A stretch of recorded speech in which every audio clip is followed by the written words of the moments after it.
Nous avons déjà vu depuis le début de ce séminaire que le Saint-Esprit, c'est l'Esprit de Dieu. Nous avons compris que le Saint-Esprit, le Père, le Fils sont des entités qu'on ne peut pas dissocier. Le Saint-Esprit est celui qui, en ces temps de la fin, doit conduire l'Église. Nous avons vu que Jésus-Christ, il nous a laissé comme promesse qu'il enverra le Saint-Esprit, qui nous conduira donc dans toute la vérité, ce qui veut dire que le Saint-Esprit, c'est lui qui règne en ce moment. Alléluia. Et c'est lui qui conduit l'Église à présent. Bien-aimé dans le Seigneur, le Saint-Esprit est souvent méprisé par les chrétiens. Et je sais aussi que parfois, il y a des problèmes de doctrine. Certains pensent que le Saint-Esprit n'est pas Dieu, d'autres pensent que le Saint-Esprit est Dieu. En réalité, si les doctrines nous divisent, l'amour en Dieu doit nous unir au nom de Jésus-Christ. Si les doctrines nous divisent, l'amour en même Dieu doit nous unir, mais aussi la foi en Jésus-Christ. Donc la guerre des doctrines ne sert à rien. En réalité, nous sommes tous frères. La division au sein de l'Église n'est que l'œuvre du diable. Tu as foi en Jésus-Christ, c'est ta foi qui te sauve. Alléluia. C'est suffisant pour ton salut. Quel que soit ce que tu aies vécu sur terre, si tu as foi en Jésus-Christ, tu le confesses, tu es déjà sauvé. Alors, bien-aimés dans le Seigneur, l'ignorance du Saint-Esprit et l'incompréhension que nous avons de la personne du Saint-Esprit, ce n'est pas une personne humaine mais spirituelle. C'est-à-dire que les chrétiens, malheureusement, n'entrent pas dans les profondeurs avec le Saint-Esprit, car le Saint-Esprit n'est pas seulement à invoquer le jour de la Pentecôte. Il faut vivre et marcher par l'Esprit tous les jours. Dis-le à quelqu'un, marche par l'Esprit tous les jours. Sois conduit par le Saint-Esprit tous les jours.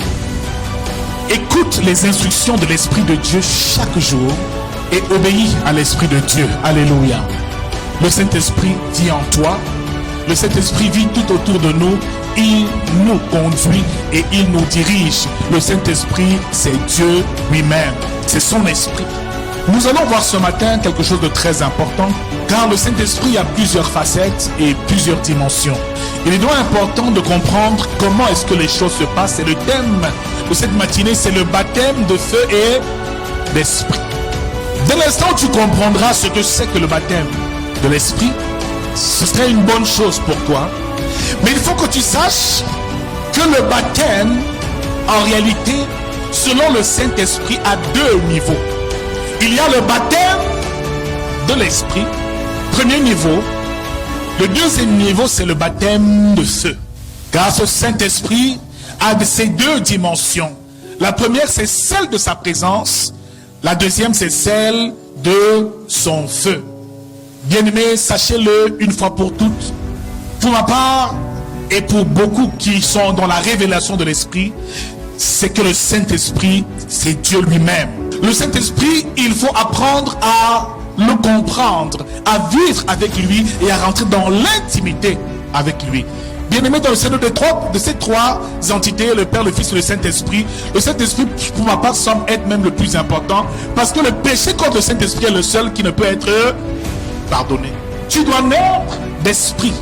Mais avant de naître d'esprit, tu dois naître d'eau, mais aussi tu dois naître de feu. Je déclare que tu naîtras de feu au nom de Jésus-Christ. Ouvrons nos Bibles dans le livre de Matthieu chapitre 3. Nous lirons à partir du verset 11. Il dit, moi je vous baptise d'eau pour vous amener à la repentance, mais celui qui vient après moi est plus puissant que moi. Et je ne suis pas digne de porter ses souliers. Lui, il vous baptisera du Saint-Esprit et de feu. Dis avec moi, il vous baptisera du Saint-Esprit et de feu. Pas seulement du Saint-Esprit, mais aussi de...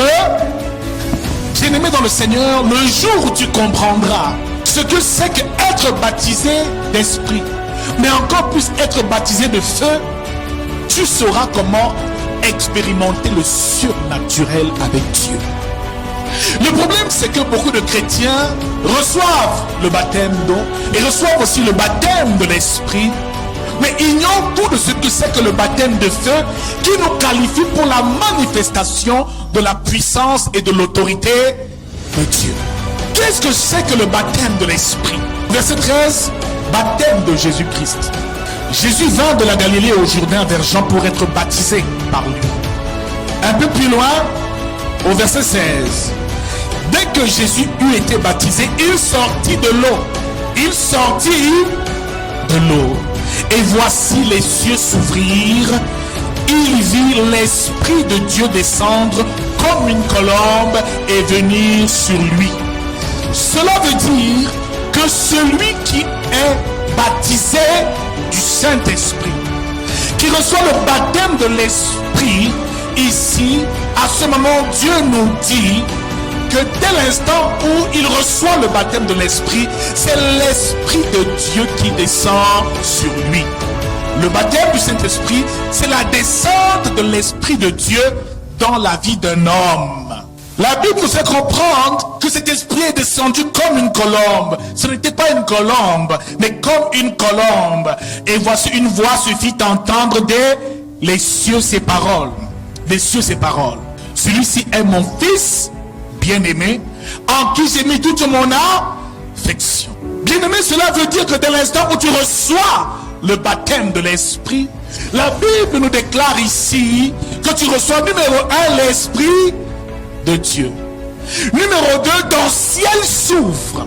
Car la Bible déclare que le ciel s'est ouvert, c'est-à-dire la colombe est descendue, et après que ton ciel soit ouvert, une voix se fait entendre. Celui-ci est mon fils bien-aimé, ce qui veut dire que le baptême de l'esprit fait de toi un enfant de Dieu. Fait de toi un fils de Dieu.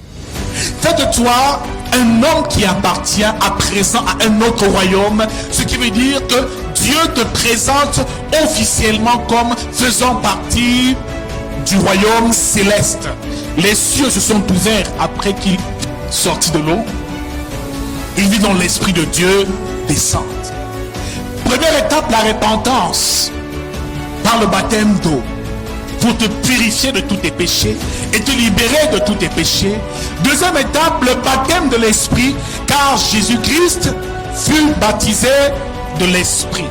Bien-aimé dans le Seigneur, le baptême de l'esprit, c'est l'esprit de Dieu qui agit à présent en toi et qui prend possession de ton corps, qui prend possession de ton esprit humain et qui vient loger à l'intérieur de cet esprit humain. Ce qui veut dire que le Saint-Esprit est déjà présent. Tu peux parler en de langues nouvelles. Tu peux même prophétiser. C'est une partie de l'autorité, de la puissance de Dieu que tu as reçue. C'est un don, ce qui veut dire que c'est un don gratuit. Le baptême de l'Esprit de Dieu est une grâce divine. On ne force pas pour l'avoir, car Dieu fait grâce à qui il fait grâce. Dieu fait grâce à qui il fait grâce et miséricorde à qui il fait miséricorde.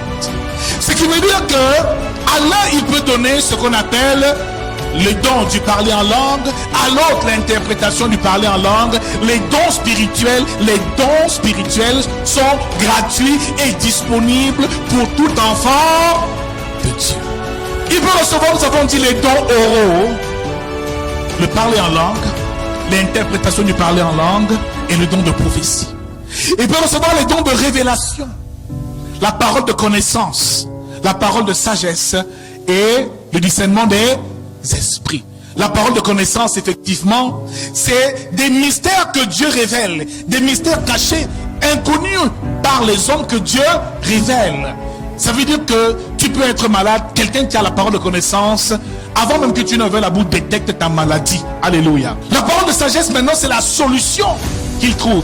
Car le tout n'est pas de détecter le problème, mais il faut trouver la solution au problème qu'apporte dans l'esprit de sagesse. Lorsque Naaman est allé auprès du prophète Élisée, Élisée savait déjà ce qui a mené Naaman. Naaman avait la lèpre.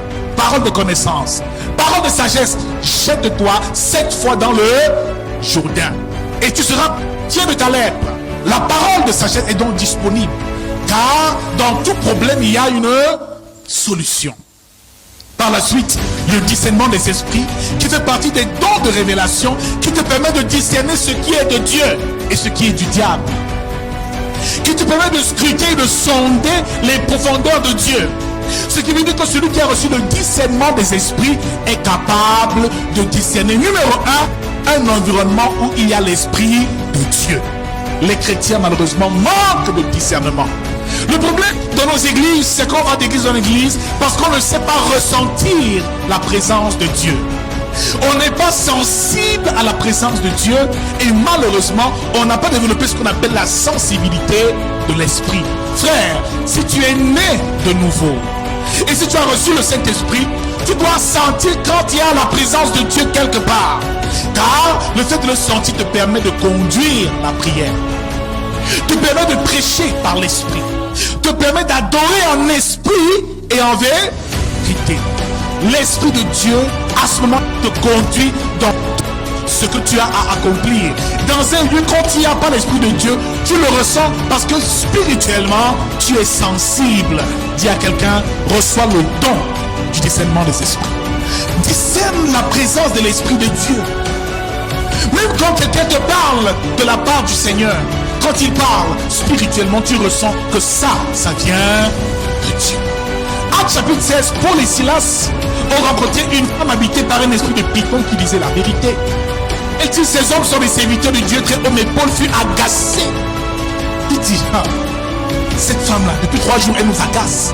Elle dit la vérité, mais son esprit-là ne vient pas de Dieu. Bien-aimé dans le Seigneur, on peut acter, on peut même dire qu'on chante, qu'on loue le Seigneur avec un esprit qui ne vient pas de Dieu. On peut prêcher l'évangile avec un esprit différent de l'esprit de Dieu. Bien-aimé dans le Seigneur, c'est à ce moment que lorsqu'on commence à louer, c'est un envoûtement qu'on est en train de faire à toute l'église. Alléluia. Vous voyez, la sœur adore, après l'adoration, tu rentres chez toi, tu as l'impression d'avoir des envies bizarres.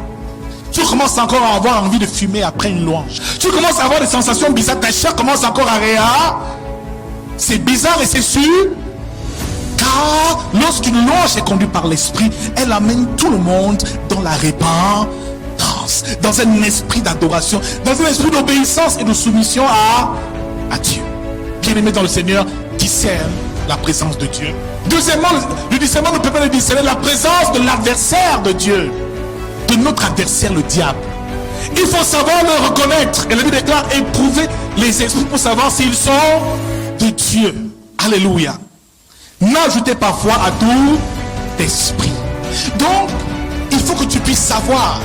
Et malheureusement, dans les églises, les chrétiens chassent les esprits qu'ils ne voient pas.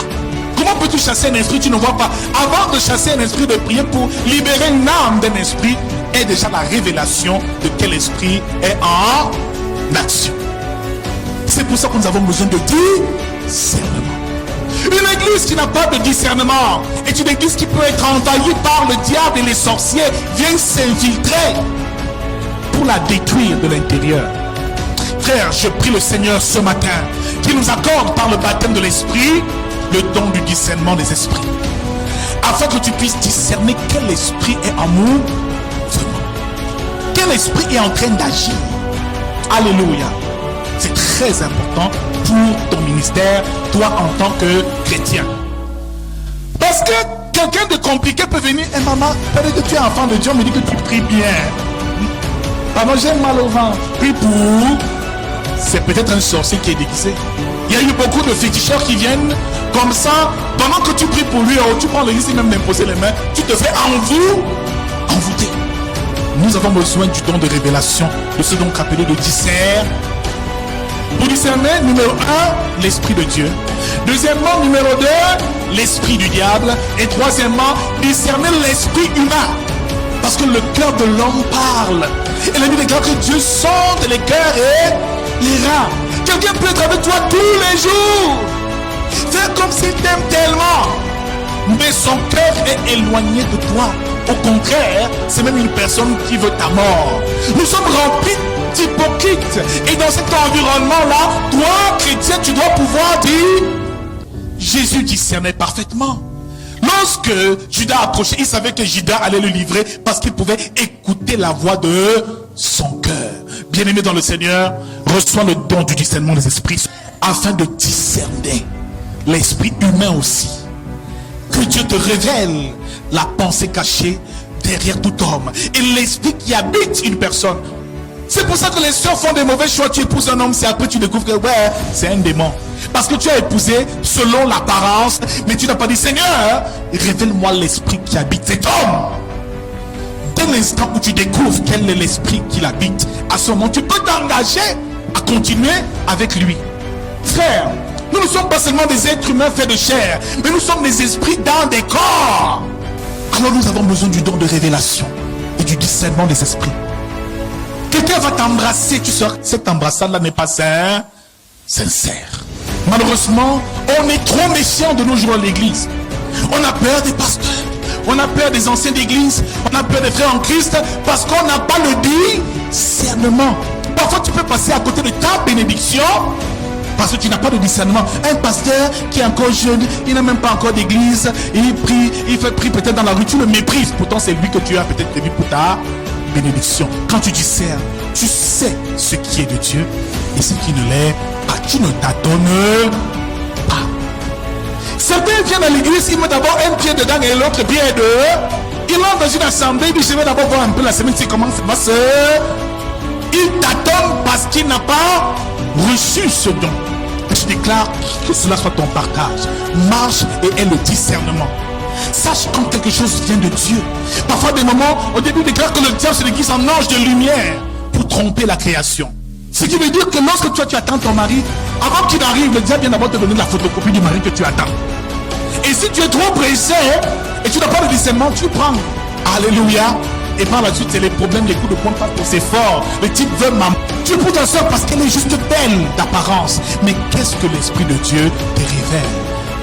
Le discernement, nous en avons besoin. Je déclare que ce matin, tu vas discerner au nom de Jésus. Et pour terminer, le baptême de l'Esprit nous accorde le don de puissance, qu'on appelle ici toujours aussi en 3 catégories. On appelle ici le don de guérir les malades, le don de foi et le don d'opérer des miracles. Bien-aimé dans le Seigneur, tous ces dons, guérir un malade, c'est un don. Dieu peut te faire ce cadeau. L'Esprit de Dieu descend et te fait ce cadeau. Il peut te donner un don même d'opérer des miracles. C'est aussi un cadeau du Saint-Esprit, c'est la grâce. Alléluia. Il peut te donner un don de foi. Tu déclares avec autorité, les démons tremblent, comme Jésus avait le pouvoir de le faire. Fils de David, pourquoi nous persécutes-tu? Il savait qu'il était, quand il parlait avec autorité, tout démon tremble. Frère, que le don de foi te soit communiqué au nom de Jésus. Que lorsque tu prends la parole, tu parles, les démons tremblent et les esprits s'apaisent au nom de Jésus-Christ. Voilà donc les cadeaux que l'Esprit de Dieu donne. Mais bien aimé dans le Seigneur, quand le Saint-Esprit donne ces cadeaux, ils sont en chacun de nous. Ce qui veut dire que dès l'instant où tu reçois le baptême de l'Esprit, la présence de Dieu t'habite et ces dons sont en toi. Bien-aimés dans le Seigneur, ils peuvent être en toi, mais ne pas se manifester. Ils peuvent être en toi et tu n'arrives pas à les maîtriser. La preuve, après que Jésus ait été baptisé, après qu'il ait reçu le Saint-Esprit, Jésus n'est pas allé directement en mission. Il a fait un tour quelque part. Il n'est pas directement allé chasser les démons. Donc, ne te précipite pas, frère. Même si tu as tous ces dons, tu n'es pas encore prêt à livrer certaines batailles, à faire certains combats. Alléluia. Tu n'es pas encore prêt. Ne te précipite pas. Ah, je prophétise déjà. Tu veux prophétiser sur tout le monde. Fais attends. Jésus a reçu le baptême de l'Esprit. Lui qui est le Fils de Dieu aurait pu seulement commencer à délivrer tous les malades de la terre. Mais il n'a pas pu le faire.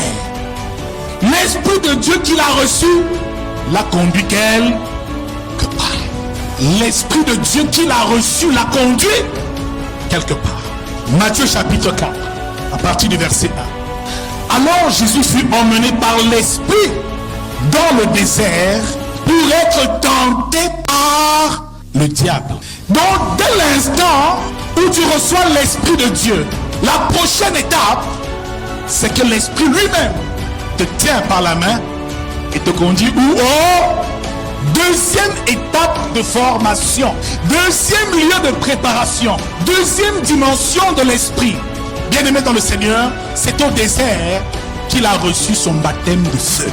Parce que si l'Esprit est là et qu'il manque le feu à l'Esprit, l'Esprit ne peut pas manifester pleinement sa puissance.